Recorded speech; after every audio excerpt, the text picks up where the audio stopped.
بخشیده به جشن 25 سالگی استقلالیت دولتی جمهوری تاجیکستان گرامی داشت خاطره اینه که عضو دسته المپی تاجیکستان دولت جان صدیقوف با 80 سالگی ناحیه واسه در ورزشگاه مرکزی ناحیه بین سابقه‌داران فوتبال دسته هولبوک ناحیه واسه و دینامو شهر دوشنبه بازی رفیقانه دایر گردید.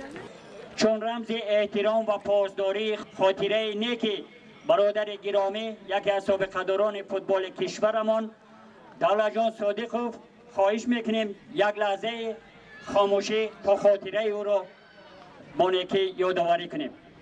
تشکر. در این بازی سین سال بازیگران هر دو دسته سابقه‌داران ساحه ورزش از 50 ساله تا 80 ساله بازی کردند.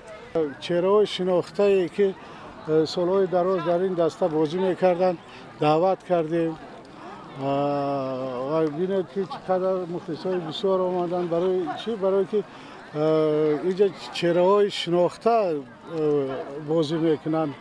مرحوم صادق دولت که در دسته یکچین المپی تاجیکستان بازی میکرد، در دسته یکچین بازی میکرد، با ضربه‌زن بهترین سال 95 بود که با 47 توپ در بین بازیگران لیگ عالی جای اول را اشغال کرده بود.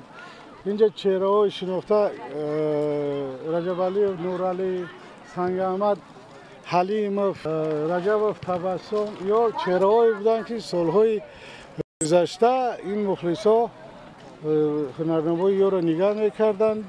امروز برای دیداری همونا دیده استیم که چقدر مخلص بسیار.